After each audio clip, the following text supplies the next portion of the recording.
Welcome, everybody, to the show. Joining us is our regular co-host and fellow traveler, Dan the Dan Noodles Man, the Frank Nitty of Wargaming, and our very special guest this evening, as you know, there were some scheduling challenges here that happened, is Fred Serval from sunny England. Yes, my favorite Frenchie, man.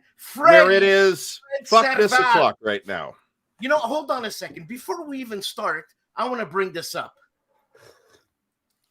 Does Liz know I have a new toilet? I think everyone knows at this point, Dan. I think that's been the talk, at least on my Discord. Most of the discussion is about I had an toilets. oven right here. I would put my head in it right now. Okay, so you know what? And I want to say something else, Liz, and I know you're listening. You got time for everybody else but me. Just put that in your Latin head. All right. Okay, hey! Man, I don't have time in fairness, I don't have time for this either, okay? Jesus Christ. Fred, everybody's talking. The whole world's talking about you, man. The whole goddamn world. Wasn't this in Butch Cassidy and the Sundance Kid? Everybody's talking. Yeah. Oh, yeah, you know that's Harry Nielsen. No, exactly. Yeah. Fred, what's the story, man? Let's talk about the news. You have 60 seconds. I have 60 seconds. I'm not sure. So as I said, like you said, I was supposed to be here last week, and actually I couldn't because I was back in France. Name dropping. Yeah. So I was back from exile for a few days. So I didn't really see what happened, and I heard mostly through messages. A brief reprieve from English cuisine. Yes, exactly. And I just heard online like people reaching out on Discord and saying, "Oh, this thing is happening and everything," and it was following up the stream that I had with Brent and Liz. So we have this series called Wargame Archaeology, and in Wargame Archaeology we go through the old volumes of Avalon Hill, the General. We also play old games from the 60s. We have plans to interview some other rogue nerds just to talk about how they approach game back then, how they evolve with them, what do they think about the current state of things and all this. So we had this whole series, and Brent came with this idea that it would be funny to look through the whole history of people saying that wargaming was dying. So there was this thing, and it was really funny. What is the earliest citation that you found? And I think the earliest citation that he found was something in the late 80s or something like this. So it was actually later than I would have imagined. Keep digging. But there was already some discussion about it changing form, but not necessarily dying. And there was some discussion about it graying also earlier. But it was interesting to see that almost since its inception, you already had those discussions about, is Wargame dying? Is it not what it's supposed to, what it used to be and everything? So we had all this. And I think it was a pretty, light discussion, pretty funny, tongue-in-cheek, because we all believed on the stream that Wargaming has never been doing that good, honestly. I think it's doing great. We're living a golden age. I think there was no real debate on it. I tend to agree. I think everyone agrees, whether you're a big Hex Encounter fan or you're open to other, a more broader definition of Wargaming. I think we all agree that we're living through a golden age. So I think that was for the context. And just for the context, importantly, the thumbnail of the video was literally 3 tombstones with Brent's logo, Lee's logo, and mine on tombstone. So we were also saying, putting into context the fact that we were dying, also that everything was dying, and it was really tongue in cheek and everything. And yeah, basically at some point, I don't know what we were talking about, but Brent says, Wargaming is not dying, but wargamers definitely are. And I say, and that's probably not a bad thing or something like this. And yeah, so I didn't think at all about it when I said it. It's a joke that you make. The Planck's principle, science advance one funeral at a time. This idea that for a community to evolve, sometimes you need a natural cycle in it. And it was pretty much that. And just a few days after, Liz was like, yeah, actually, I've seen some weird comments in the comment section. Is there anything wrong? And actually, Liz didn't really pick up on the joke when I made it during the stream, and she actually realized afterwards that there was this, and I told her, "Oh, don't worry about it. I'll put just a quick apology in your comment section, and that would be fine." And originally, I didn't think too much about it, and I thought it was just people being weird. And the only thing that I was concerned about is I actually felt guilty towards Liz. I was like, "Oh, I was on her channel, and I was a bit edgy on her channel, and not on mine. On mine, I could I be know what you mean. yeah." And I was like, doing this on her channel, that was not cool. And I know there are some weirdos also that will jump at any occasion to try to bully and stuff like this.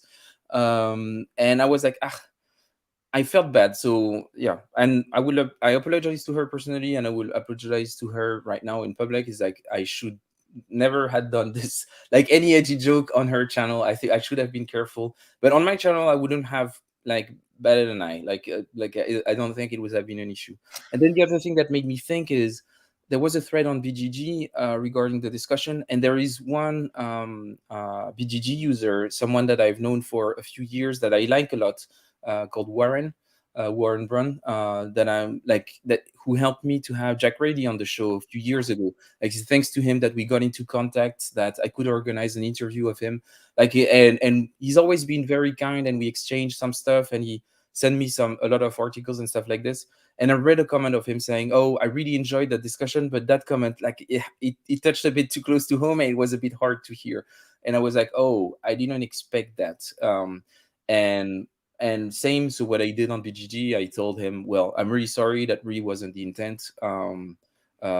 Actually, I think all of my work, and even the series in which we were, was actually proving the point that we were, or if anything, super interested in engaging with the more experienced players in our community.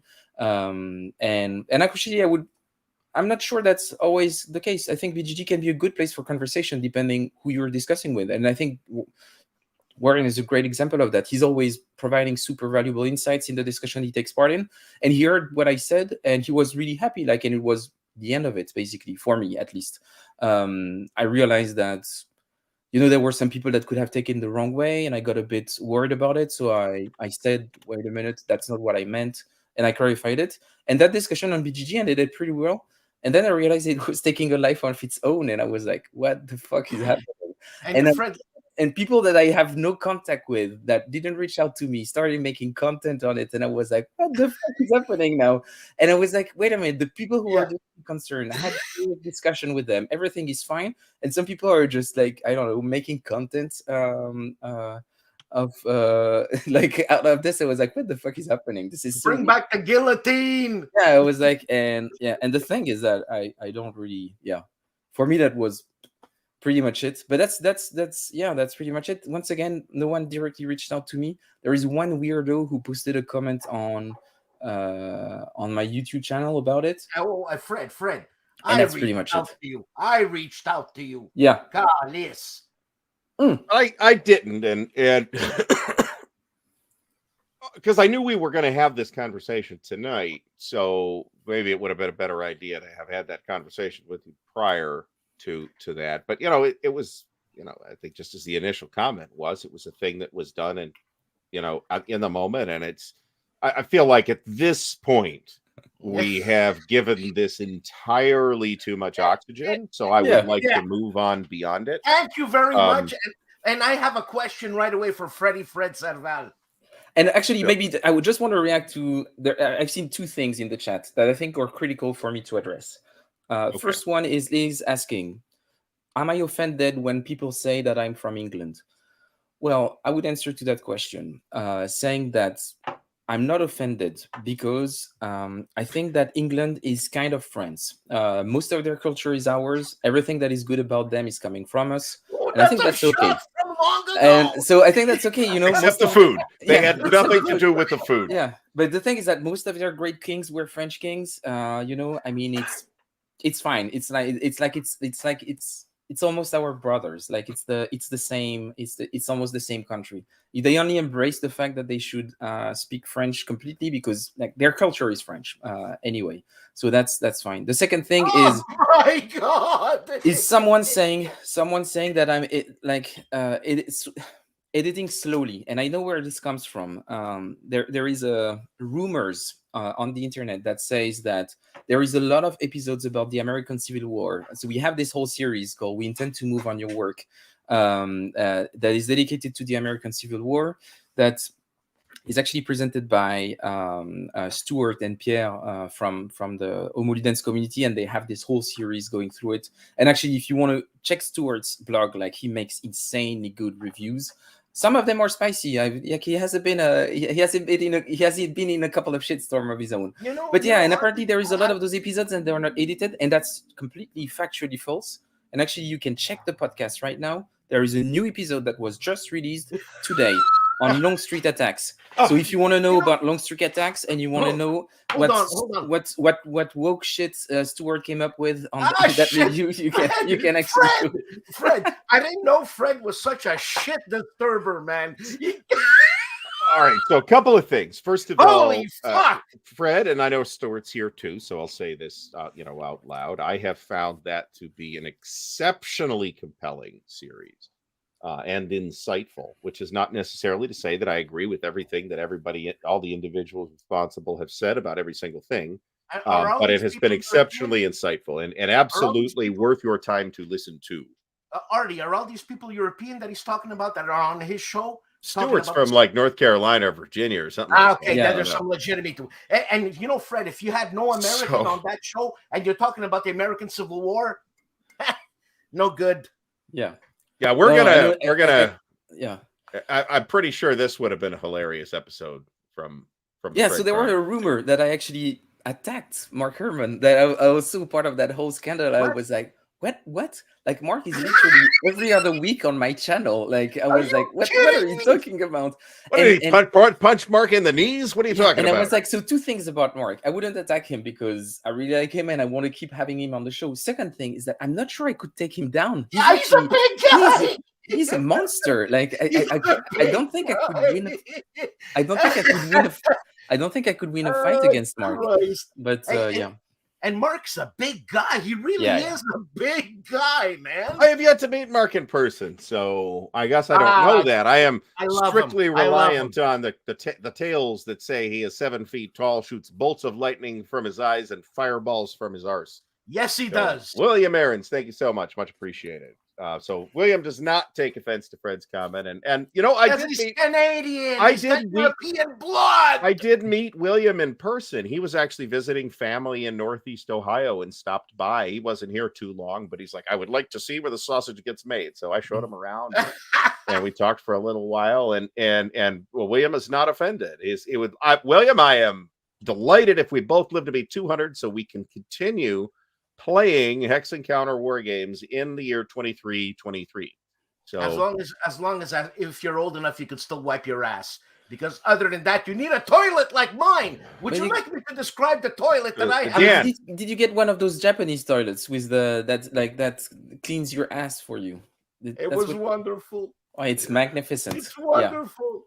Yeah. And you know what, Fred? Talking about toilets, my water pressure went up. Okay, that's so amazing. when I had the bidet, that thing like that, there was more pressure, but I didn't know it. So when I slapped on the water, Christ, it came shooting out of my nose, man. I swear to God. Fred, I wanted to ask you something. In your life, you're some sort of a spy because you can't tell us where you work. That's fine. Yeah. So you work. You design games. You do your own show. Where the hell do you get time to go on BGG or Consum World and all that? And do you have a girlfriend or are you single? No, I have a partner. I've had a partner for, I don't know, almost 17 years now. So maybe that's why I don't have to invest as much time anymore. She's pretty convinced that I'm there to stay. So I think that's pretty much it. I also don't have kids. I think that's the thing that helps me the most. I think you're a workaholic, and I think I'm right in saying that. Yeah, I think it's by some aspects, definitely. Yeah. Yeah. Fred, are you in that weird Liz and David Thompson thing where you all wake up at 4 a.m. to No. work on games? No, this is unholy. Like I don't think that this is like their habits, or this is I think only Protestant people can do things like this. I think when you're Catholic, you're a bit more laid back about your morning. So I'd have to think. Oh Fred, my I have to think God. about that. He's hitting all kinds of bells. Ding, dang. Yeah, and David is in the God. chat now. You know, I'm attacking David directly. That's the thing. That's the kind of person I am. I'm a bully. Yeah. Yeah. But So this would be brown flag over Montreal. I'm reasonably sure. So Fred, get to work on that. And here's David. Well, Hey, David. well, just as I guess I mentioned his name 3 times without realizing it. David, he it's always a knows. delight to have. He knows when we're on. He knows where you live. He knows how much money you make, what you eat, and what your stools look like. The David is unfortunate enough to also live in Ohio, where we are seldom, but fortunately not never in 2023, embarrassed to say we live in Ohio. So it's all good. So this is the pressing question that I think we really asked you on to get an answer to, Fred, and it's this. How do we pronounce this? Is it Gest, or Gest? Gest. So Gest. in English, you would say a jest of Robin Hood. Gest. And it comes from the French chanson de geste, so from the word geste. Well, all the good English words have been stolen from French, which means or Old movement. Norse.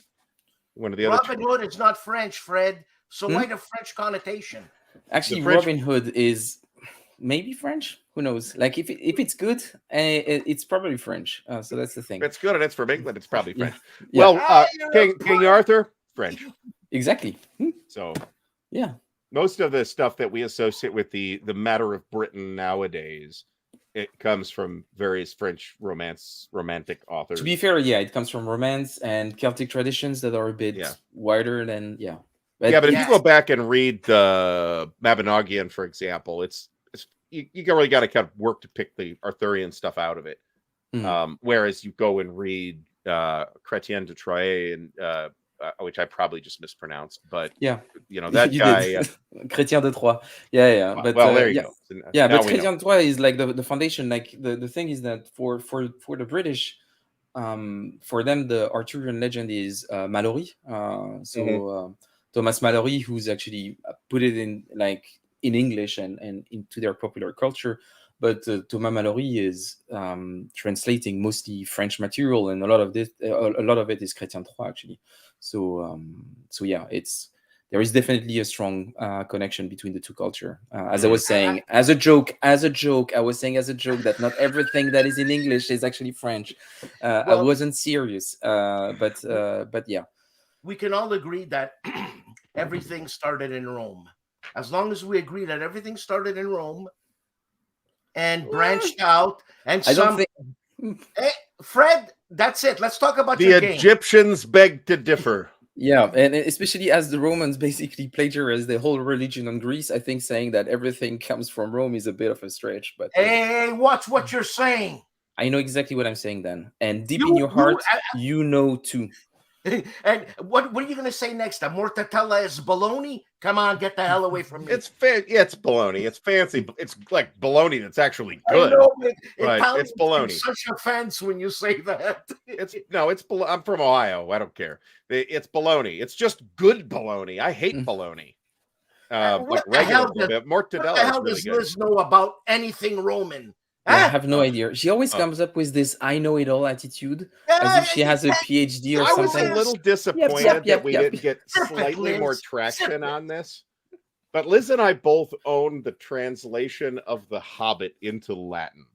And so we did a back and forth on TikTok where we read little sections from the first chapter at each other in Latin. God, I have nothing. Just to make this clear, I have nothing remotely approximating Liz's level of education in Latin. Okay, I took it for a year and a half in college.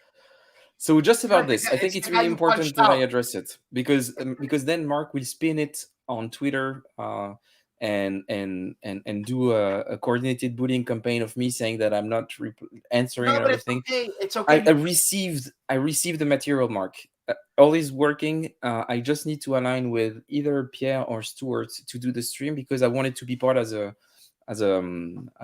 offshoot of the American Civil War series. So we intend to move on your work branded live stream, and the idea would be to have a stream of Rebel Fury. So that would be the first stream, I think, of Rebel Fury in early January. So you hear it here. Awesome. I will communicate the date as soon as we've fixed one.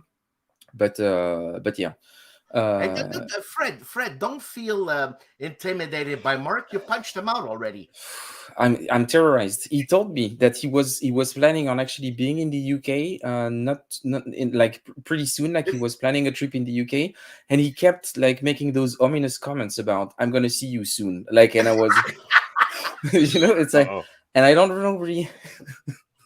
And that's the thing. And I think Mark's comment is really fair. Like, by the way, he doesn't like. I think you should, yeah. And that's the point. You know what, this is what I have to deal with on a daily basis, And with Mark's connections, he doesn't have to move. He's gonna call, I don't know, some guy I don't want to name, but he's on the chat, and he's gonna bomb you. But anyway, all right. Fred, so let's Artie, wait. All right, go ahead. For God's sakes, tabarnak.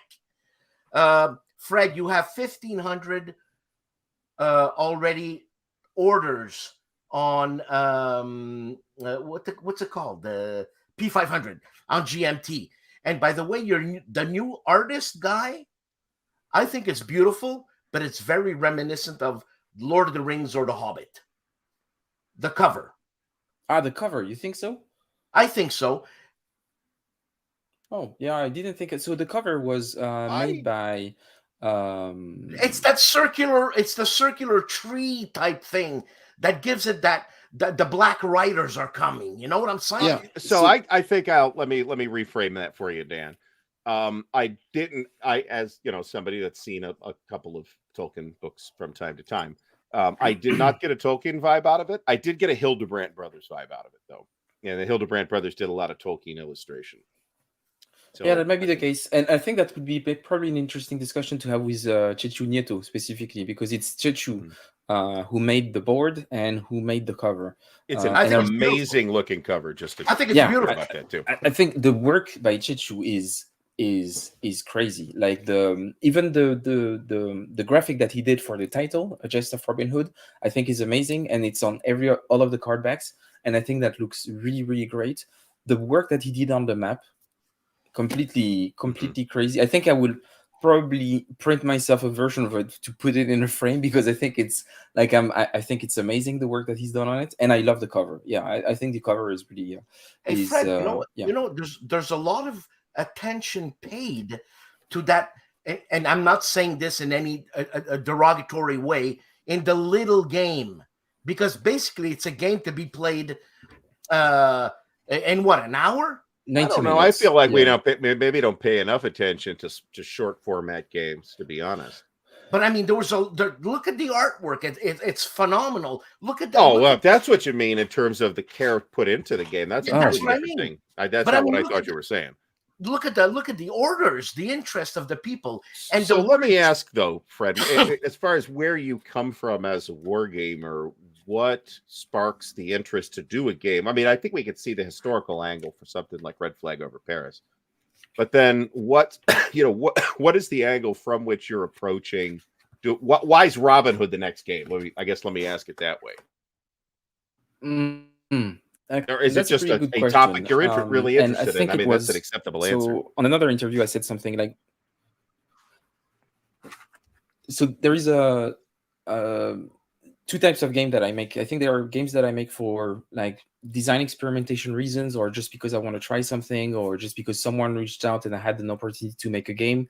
And I think games, for example, like a Very Civil West that is going to be published by Phalanx early next year is one of those. Originally, it was a convention game, and I just wanted to play around the idea of integrating trick taking into wargaming. So there was this, but there is another kind of game that I make, and I think Red Flag Over Paris and A Gest of Robin Hood or those kind of games.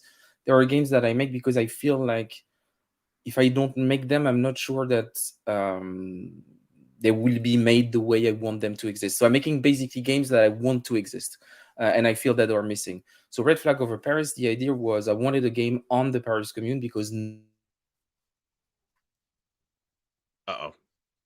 thing. So the angle was it's a part of the history that is missing in our hobby, and I wanted to share it with the community and provide a game on that topic. When I look at Robin Hood, the reason why I wanted to make it is that I feel like Robin Hood as a figure is really interesting in its plasticity and how he evolved over time. And I think it says a lot of interesting things about the societies that are telling his stories. And I thought it was a great opportunity to come up with a game that was a great way to introduce people to the coin series, which I don't think there is necessarily a game for that yet. At least at the time when I started the development of a Gest of Robin Hood. I think that even if they are simpler coin games, I think all of them are still quite involved, quite complex. Yes. And sometimes the topics can be a bit overwhelming and everything. And I was thinking, well, I would like to introduce what I think is a series that is amazing. I would like to help introduce it to a wider audience, and at the same time tell something interesting about the character of Robin Hood. And all this was inspired by an article by a British historian called Rodney Hilton that made an article in the 50s that was basically making the parallel between Robin Hood and the Merrymen and the Cuban Barbudos. So saying that there was actually a lot of similarities between the Merrymen and the socialist revolutionaries that he was seeing at his time during his time, and it made a lot of sense to me. And I was like, well, if I want to introduce people to the coin series and I want to make sure that I have something light, that is family friendly, that is accessible to everyone, but I can still say an interesting story about, Robin Hood is a perfect example for that. So that was the whole idea behind it. Now, Fred, what differs in terms of family that they could get into in a coin game, which I'm very skeptical, but I will get it because you told me I could get into this because I'm a little bit abstracted with coin. Now, rule book is written entirely in one syllable words. Jesus. Anyways, whatever. Fred, what's the difference between your ideology and the game Root? So actually, Root is, I would argue, is probably more complex than most coin games. Root is pretty complex in a lot of ways, and one of the complexity of Root for me is the number of action that exists and the number of options that it creates and how many systems you need to know. And each of the factions in Root are radically different. It's not necessarily the case in a coin game. In a coin game, you can have two insurgents that kind of work the same way, but just have slight difference in victory condition and in some special activities. In Root, you don't have that. Every faction is radically different. I don't think it's such an easy game to get into. What Root did really well was make the rules teach easier. Like they had an easier approach to get into the rules of the game, even though they had a classic rule book like we would expect as wargamers. There was something to get to learn the game in an easier fashion. And also they lowered the barrier to entry with aesthetics. I think this is one of the great strengths of Root, beyond being an amazing game. I think it's one of the best games that was released in the last decade. But there is also the fact that it looks the way it looks. And I think that was quite critical. And in that sense, I got inspired by Root because Root, Robin Hood, you're not that far away. I was going to say, you have those aesthetics. Exactly. And I think the aesthetic is really important to get people in. Like, if you go and reach out to someone in your family that doesn't play a lot of board games, or maybe play board games but doesn't play Wargame, and you tell them, do you want to play a game about an endless war in Afghanistan for 6 hours? Or you tell them, do you want to play a 90 minutes game that is fun about Robin Hood? I'm pretty sure that the second option, and it's not the best game necessarily, but the second option is probably a better entry point. You'll have a bit more success with it, I would say. So let me ask, that's a good stepping off point for something I also wanted to ask, which is if you're talking to someone who doesn't play war games, how do you describe war games to them?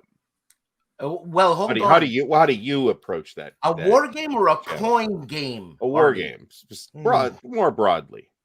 So the thing is that for me, I don't think I would be in a position where I would describe a war game to someone, because I don't consider myself as playing war games. I play war games among historical games.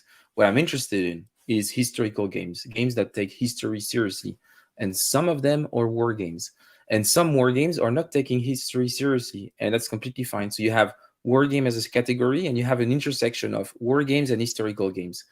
That's where most of the hobby is. This is where I started. This is what I like.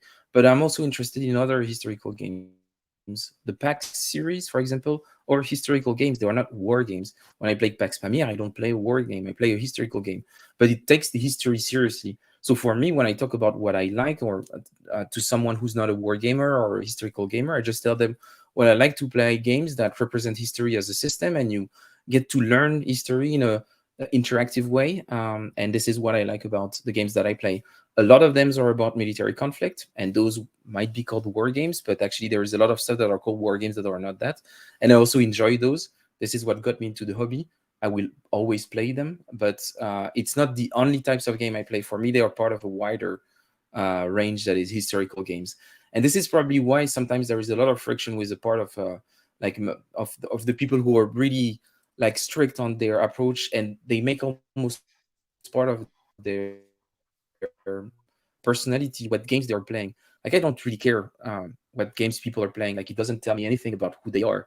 Like, I like playing games, and what I like is history and how history is depicted in games. And that's the thing. So as soon as I talk about games that goes out of what they expect, sometimes it creates friction. But I think I need to clarify this. Like, I'm interested in history in games, and that means that I'm not going to be limiting myself to historical war games.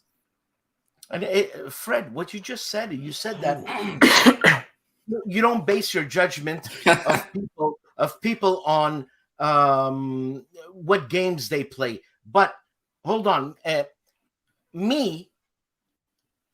I base fundamentally my judgment on what music people listen to. I'm being judgmental. It's like I can tell, or not I can tell, I assume their degree of intellect by the music that they're listening to. I would assume the same thing by war games, man. So that's the thing. I might judge people for games they play, but not for the categories of game they play. Like, if you play a shitty Euro, I would judge you for liking a shitty Euro, potentially. But I have no problem with you playing a Euro in the first place. I think there is a lot of really great Euros. So that's... I don't know if there was a really good comment here that I wanted to ask, and I lost it. Oh, here we go. Perry's Propolis asked, Fred, could you name some of your favorite historical games that are not war games?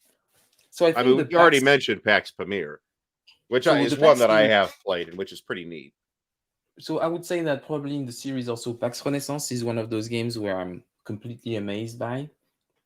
Recently, I think that Votes for Women goes in that category of historical games that talk about a political conflict that is not a war, even though there is a war in it, because the civil war is represented in the game. But for me, that's also a really good example. 1960, Making of a President, also awesome historical game that is not a war game. I'm looking at my shelves to see if I see. Hold on, am I thinking of the one by Gene Billingsley there, Mr. President? Oh, is that what Fred's talking about? No. What 1960, Making of a President. So that's about the Knicks. Yeah, that was originally published by somebody else, I believe, and then picked up by GMT.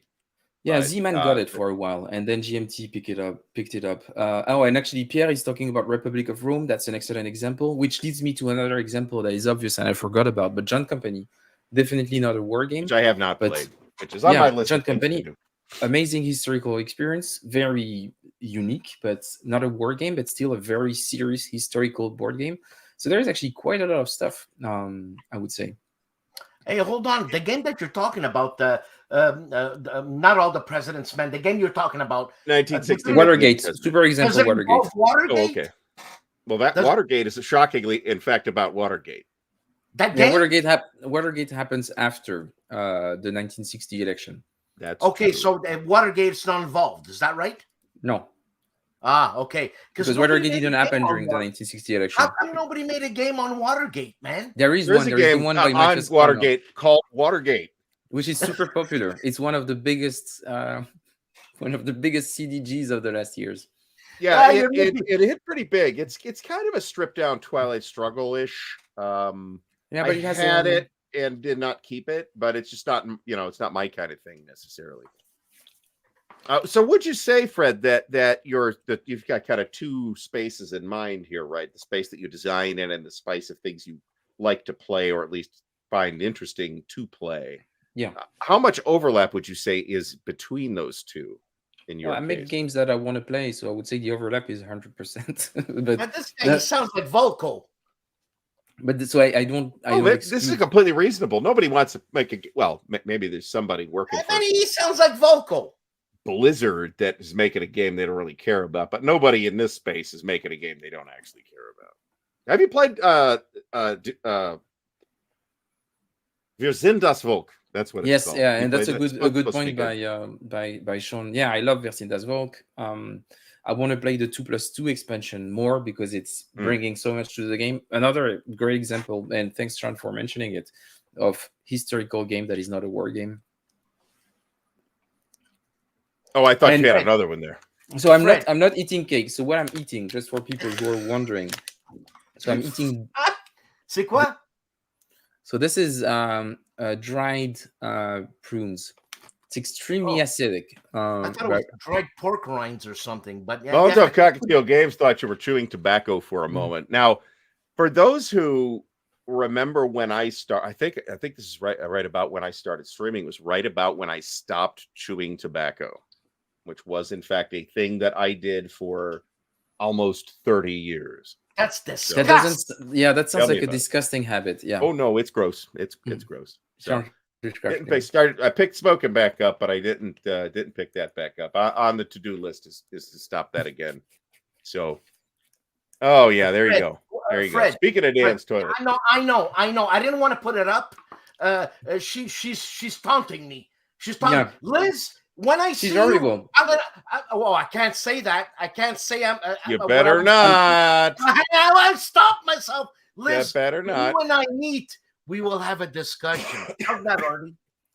Yes, and she can bend over to address your various points. You know what I'm saying? But the thing is that I want to discuss with Liz because I think Liz can be a good discusser. Liz is fantastic. I can think of no more careful advocate for war games than Liz. Let me put it that way. I can't wait to meet her. Fred, your decision to use the word Gest in French. It's not in French. It is an English word. They stole it. Yeah. What am I doing here? What are you doing to our language then? Don't you have hold on a second. A modicum amount of respect for the beauty of our language, our shared language? It's not your language, Fred. You're a Frenchman. That's your language. Put it in your head, tabarnak, and assume. That's why I'm saying you should recognize when it's in French and when it's a bastardized version of our words taken by the English. I misunderstood before that you said you used the old French word gest. So yeah. So the thing is that the old French word gest was also used in an anglicized version. With a J. In French, with a J. No. In French, you would have an E at the end, and the English version of the word is without the E. But it's the same. It means the same thing. I'm going to try and remember this by connecting it to the court jester with Danny Kaye, which is no. To this at all. But Fred, that's how I'm going to try to remember it. In French, un geste is an action. Yeah, but une chanson geste is a type. It's a literary style, like a type of stories that were told at the medieval times. So a story is told in rhymes. So they're called ballads, stuff like this. Yeah. That's why the Quebecers don't like the Frenchmen from France, because they think they're smarter. I'm sorry. Well, that's definitely true. So, how long is the teach for Gest? I would imagine it to be pretty easy. I think it really depends if you already know how to play a coin game. If you already know how to play a coin game, I would say that the teach is 5 minutes. Like I give you a player mat. I explain to you what are the victory condition and how the sequence of play works if you haven't played the British way. If you've played the British way, the rules teach is 3 minutes, and that's pretty much it. If not, if it's the first time that you play such a game, I would say that what I like to do is a rolling teach, and to go through everything that happens in the game and can happen and understand all the parameters of a ballad and the royal inspection at the end of each ballad. So campaigns, propaganda is ballad, royal inspection. And I think once you went through a first ballad, you know everything. And that takes around 40 minutes, I would say, probably 30, 40 minutes for the first one. But once you've been through this, you've actually played a third of the game already, and you know everything about the game. So yeah. Well, Fred, what are you working on next? Wait, I'm gonna forget, Artie. I'm gonna forget. All right, go ahead. We'll get to Alan Salazar's thing in a moment. And hold us, Vincenzo. Ma tu sei italiano, right. Che cazzo scrivi in francese? Mannaggia Gesù Cristo. Vincenzo knows that the most refined form of Latin today is French. Like it's the best one. It's the only one that mixes Celtic origins. Like it's the best Latin language that we've ever came up with. And I'm not biased. Grammatically? In every aspect. You know what? I tend to agree with you because I love. You could have fewer silent letters. Is all I'm saying. It's not the most practical one to learn. Orthography is just murderous. It's historical. Fred, you see, I forgot what the hell I had to say. Okay, so what's next up after Gest? So I think what's next. So what's next? There is so around the same time should be released with Phalanx game, a very civil whist. So it's a very small game that is a trick-taking game for 2 players set in the English Civil War in the 1640s. And then I haven't decided actually what is coming next. There should be a Kickstarter for Napoleon 1870 with Shaco's Games, but that has been announced a while ago. I'm just not sure of the dates, but it's not something that I'm working on the design anymore. Like the design is more or less done. There is some playtesting, and then my co-designers, Brian is also keeping an eye on it, but I don't think there is beyond that. I don't have any specific projects that I've agreed upon with GMT. I know I need to come up with a new project to propose them for P500, but I just cannot make my mind on what should be the next game. I've been tempted about doing something on the war in Algeria, and I've been having discussion with Brian Train about it and everything. I was also thinking about doing something about Indochina, and that's another topic. So exploring more of my own history. Yes, that was the thing. But then again, I have also some really weird ideas in the back of my mind. I want to make a Levian campaign set in the universe of Rabelais. So Rabelais is a late medieval French author that created those characters, Pantagruel et Gargantua. And I wanted to use like old school medieval French literature to make a Levian campaign game that would be a humoristic game. So I had this, but it's such a weird idea. I don't think anyone would want to do that. And Brian and I have been talking about doing a game set in the Paris Commune once again, but really on the military side of things. So something that we look specifically at the Bloody Week and urban combat during the Bloody Week. That should be a co-design with Brian, but we're just discussing about it. Nothing is done. So it's unclear. I'm trying to find and decide what should be the next game. And I see that someone is talking about Yahtzee coin. For people who are wondering what that means, I actually made a few years ago. Are you kidding me? No, I did it. It was You're a joke. Crazy, man. And I made an experiment, and I actually mixed Yahtzee and coin. And actually the system works. And it's a really. The problem is that the game that I designed that you can play on TTS, and I'm happy to share the module if anyone is interested. The problem is that it requires to work, I think, 80 D4s, and D4s are extremely expensive to manufacture and source. So the game cannot I've got a exist. drawer of them. Yeah. I was Oh, yeah, actually at one point designing a game that used D4s, so I bought about 100 of them. Oh, but then if you can split them in 3 colors, then you can play my game. So that's. But I'm thinking about maybe repurposing this, setting it in a sci-fi environment with modular maps, and instead of using D4, using D6s and go full on Yahtzee coin, but having a bit of like rethinking of freedom in the galaxy in a lighter way with Yahtzee, something like this. So yeah, that's the idea. Fred, first of all, Vinge, non me fa nervoso. Second of all, Fred, Yahtzee and coin. You know what that makes me think of? What designer it makes me think of? And let's say you do get to that lucky level that the designer is at. Will you still remember me? I already don't know who you are anymore. Okay, his name is Reiner Knizia. Because Jesus Christ, if you could make a Yahtzee coin game, you're at that level.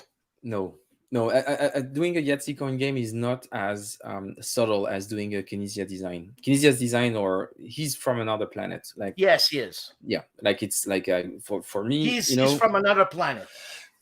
I love what he does. He's amazing, but I don't even. He's a genius. Yeah. Genius. But the thing is that I'm more interested in themes, I think, than he's interested in systems. So we look at things very differently. But I absolutely love his games, and I would never be able to do anything as good as probably his worst game. Like that's something that you have to embrace. Like you need to know your limits, and that's. Yeah. I think he uses the right side of his brain more than anybody, not the left side, the right side. Yeah, someone else is doing the left side work for him for sure. I'm trying to think if I know I've played at least a couple Reiner Knizia games, but I'm not sure. It's there's Battle Lines, but that's a simple Reiner Knizia game. But there's the War of the Ring or War of the Worlds. What the hell is it called there? War of the Ring is not Reiner Knizia. No, it's okay. What am I thinking? Thinking of there is a Tolkien game done by him though. Right. But there's so many. It's not one that I have. There's so many that I'm not sure which one it is, but there is one. And you know what? I actually had the privilege of interviewing Reiner Knizia for 5 minutes, and the guy's a total goof. I'm not surprised. He's a clown, but I mean, it's put on. It's an act, but he does it. You would think this guy's an idiot. I don't know about that. I've had this experience, okay, not with Knizia, but I've had it with somebody else, and I don't know. Dan, I'm sure you don't know who Ken Hite is, but he's somebody working in the RPG space. So years ago, I was at an Origins, and Ken Hite was holding court with an entire crowd around him in the bar that's on the second floor, the big bar on two. And some of my friends were kind of in that crowd listening to Ken talk about whatever it was that Ken was talking about. I don't remember what that was, but I didn't know even at the time, which I'll get to. So I kind of wandered over there, drink in hand, listened to Ken Hite talk for 3 minutes and said, I haven't the vaguest idea what this man is talking about.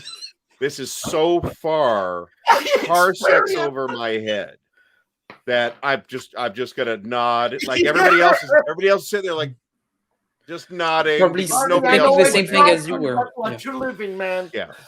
So same deal. Jesus Christ. Same deal. You know what? Let me say my story because I gotta say it. I was at a percussion concert once. Convention. This story. Go ahead. Right. I was at a percussion convention once, and I met Buchla. Buchla is the inventor of the Klaus Buchla? Huh? Klaus Buchla? No, I forget his first name, whatever. But Buchla is the inventor of the synthesizer, not Moog, not Moog, but Buchla, right? Anyways, I met him and his assistant because he was designing an electronic marimba. So I meet these two guys and they smell like weed, like I've never smelled weed before. But anyways. You sure you haven't smelled it before? I have never.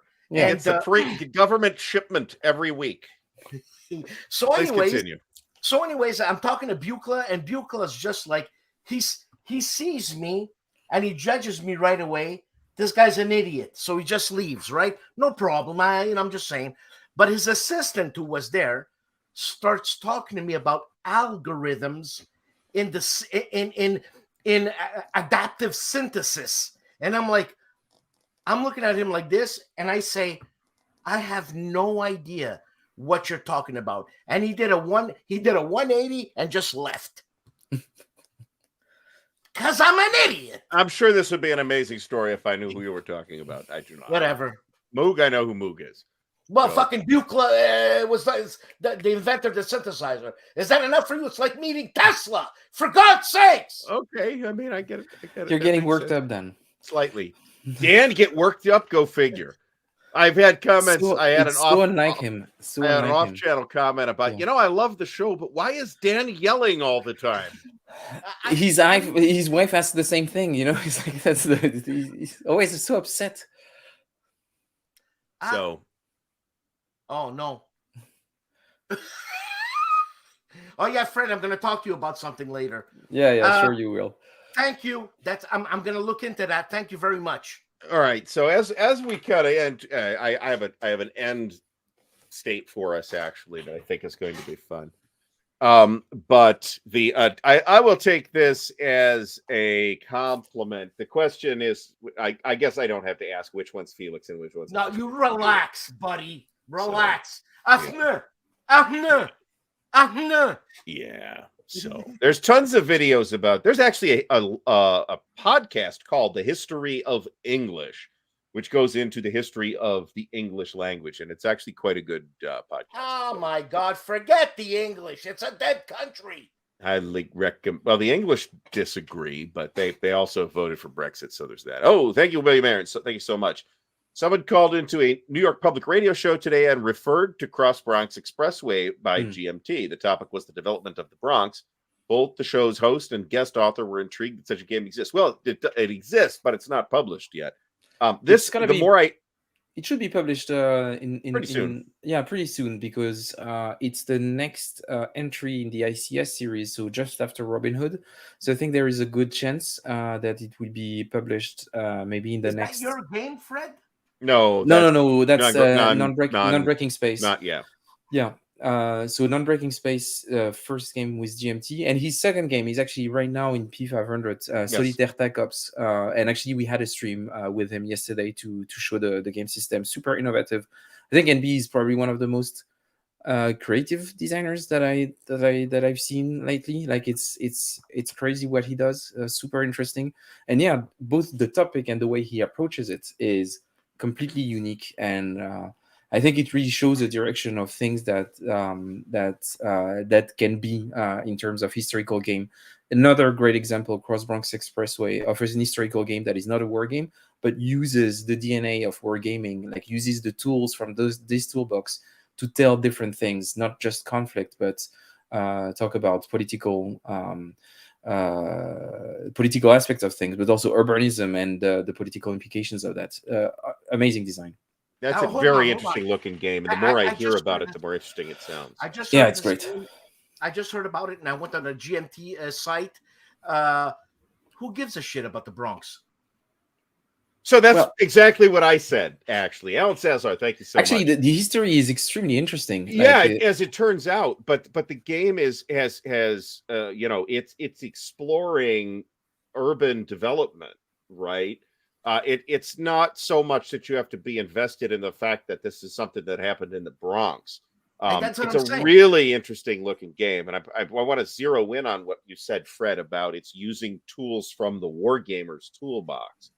Because to me, that right there, in isolation from anything else, makes it sound more interesting than a historical game using Euro mechanics, right? I mean, and that's just a preference thing. That's probably my innate conservatism. That's not what I mean about the Bronx. I'm saying, who gives a shit about the Bronx? I got lost in the Bronx once. That was a fun experience. For God's sakes! Now look, I'm in Kahoot. I'm in I mean, He's gonna come Herman for and you his then. wife. He's gonna come for you. I tell you. Jesus yeah. Christ. Yeah, you've offended the Bronx. Oh, but you Yeah. don't want to offend the Bronx. I got lost Yeah. in the Bronx. Hey, You want to get Italians made if you're Bronx. there, you would like to leave as soon as possible. You're on your own on this one, Dan. You're on That's your all own. I'm Jesus saying. Christ. There is gonna be a whole stream Holy on fuck. Friday about you dissing the Bronx. Oh. There is gonna be coordinated attacks organized on Jesus Hold on, Christ, Facebook. what did I writing say? down our Actually, topic for 2 weeks to- from now. Mark to Herman attack you. murders Dan. Yes, you're canceled. You're canceled, Dan. Sorry. Shocking. that's I'm that. shocked that you could make a joke like this. Yeah. Oh, he boy, he's disconnected left. out of He's shame. left. That's probably for the best. He's That's for going the to get best. that paper bag to put over his head. So, all right. So, Fred, I'm going to read off a number of things, and I want you to tell me where they are better, England or France.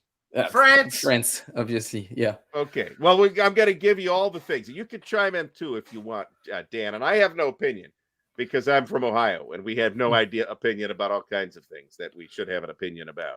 So let's start with soccer, England or France. It's called football. So I don't know what soccer means. If I'd have thought this, if I'd have planned this out like before the show, I would have said football. Okay, so you're talking about football. Yeah. Yes. And what's your question about football? England or France? Is it better in England or better in France? It's France! it's better in France. Yeah. Well, it depends. If you talk about the league, like the English league is by far better, but the French team is like it's no comparison. Like the French team is comparison. It's probably the best team that the world of football ever had. Whereas England, I don't know if they ever knew how to play the game. Yeah. Look, Zinedine Zidane, for God's sakes. Are you kidding me? Are you kidding me? All right. Wine. Where's the wine better? France. England or France? Fred is baffled by this question. He's like, is that a joke? I don't understand. Yeah. I didn't understand what you just said. I don't think there is England wine or France. here. Where's the wine better? Yeah. That's I crazy. don't think no there one is. would say that. I don't think there is wine here. So yeah, I think the answer I could just They have knowing, wine. yeah. Even the English make fun of it. Okay, Fred, what about Italy and French wine? I think I'm not really a wine person. I'm pretty sure. I think Italian has amazing wine. France has amazing wine. You're not a wine person. Yeah, I'm not a wine person. But grow the fuck up. I'm not just a wine person. That's not my thing. I'm not a wine person either. Just fucking grow up, SC. I like beer. What about I'm a the simple bread? man. All right. Where bread. is there better cheese? Definitely France. Okay, because I have had conflicting opinions. I mean, I have no idea. I have heard conflicting things about that. I have heard that English cheese is very good.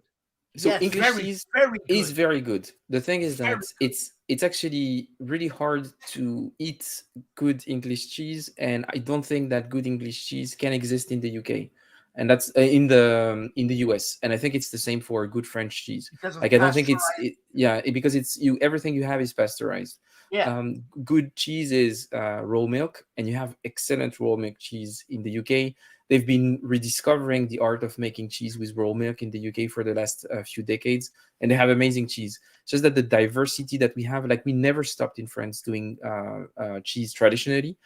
So we also have this, that the history is uninterrupted, and the variety that we have, I think, is way beyond what they have in the UK. But I do believe that UK cheese is actually really good. Fred, this might surprise you, but the Quebecois cheeses, which we come from the Frenchmen's, when I say we, the Quebecois, are world award-winning cheese, and which award then? What award? Like, what do you have to make me look stupid for? What the hell kind of award is this? Yes, it's like you know put what your the award cheese. is? This award. You put fresh cheese on French fries with sausages, and you don't respect the cheese. You don't respect it. You make the poor man's version of raclette. Like it's like, dude, respect yourself. Cold, icy cold on that. Words, man. I gotta say, I've never had raclette, but man, it looks good, doesn't it? Fred, we have a poutine. You're talking about poutine? Yeah, I'm talking about poutine. I know you're talking about poutine. And he's just tabarnak. described your beloved poutine as poor man's raclette. We have a restaurant, which if you ever come here, I will remortgage my house to take you out, go to Le Pied de Cochon, and have a poutine with foie gras. No, I know. I think poutine with foie gras is a disgrace. I would be happy to have. Oh my God! poutine, If you were, I'd slap you right in the head. but because I think Yeah, it's I mean, not you don't just put respectful it's not for the peanut butter, tradition. Dan. Like You don't just like put it on anything. Yeah, and the thing is that poutine is supposed to be a popular dish. Like if you put foie gras on it, you're betraying the core essence of the dish. The thing that I respect about poutine is that it's popular, and I want to try it. Like if it's well made. But if you put foie gras on top of it, I'm like, well, that doesn't make any sense anymore. Just it, Fred. We're so versed in foie gras that it's everywhere. So you know what I'm saying? Grow up. It's probably just chicken liver, isn't it? Yeah, that's what I'm thinking. Foie Like, gras. yeah. Probably I just will also not be super convinced about Québécois foie gras, but All right, I would be happy to be surprised. And Yeah, finally, you might be surprised. England or France for mustard? Actually, I think the best mustard is Belgian.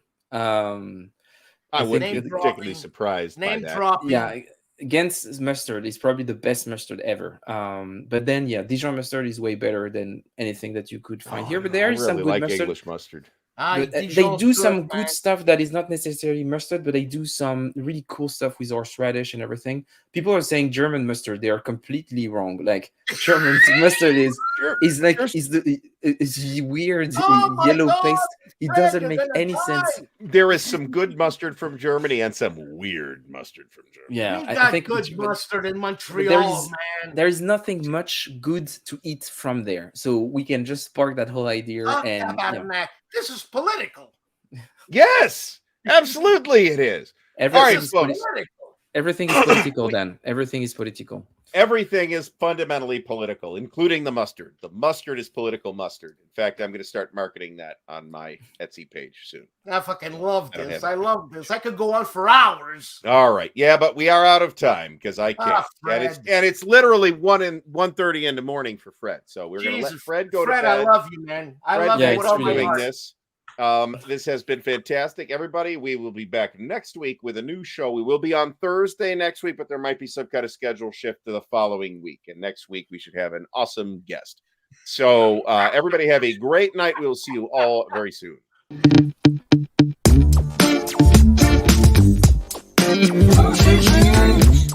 Big move. Big win. The moose is loose. Big moves. Big win. The moose is loose. Big moves. Big win. The moose is loose. Big. Big.